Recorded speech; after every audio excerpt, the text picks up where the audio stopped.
નમસ્કાર વિદ્યાર્થી મિત્રો, સ્વાગત છે તમારું તમારી પોતાની યુટ્યુબ ચેનલ માય ક્લાસમાં।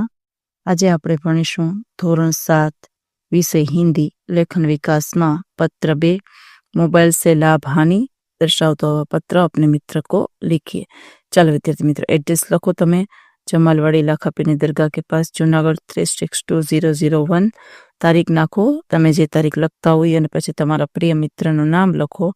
प्रिय मित्र हुसैन, पची लखो सप्रेम नमस्कार, मैं यहाँ खुशल मंगल हूँ। तुम्हारा पत्र मिला, यह जानकर खुशी हुई कि तुम्हारे पिताजी ने तुम्हें नया मोबाइल दिलाया है। मोबाइल के कितने कार्य है यह तो तुम जानते ही हो। मोबाइल में इंटरनेट, ईमेल आदि सुविधाएं होती है, मगर उसके कई गैर लाभ भी है जिससे हम कभी कभी मुसीबत में पड़ सकते हैं। मोबाइल का उपयोग हमें सावधानी से करना चाहिए। माता पिता को मेरा प्रणाम और छोटे भाई बहन को मेरा प्यार। पत्र जल्द ही लिखना, तुम्हारा प्रिय मित्र अर्श। चलो विद्यार्थी मित्रों, આજના વિડિયો લેક્ચરમાં એટલે જો તમને વિડિયો ગમ્યો તો લાઈક કરશો, તમારા મિત્રો સાથે શેર કરશો અને મારી ચેનલને સબસ્ક્રાઇબ પણ કરશો। આવજો।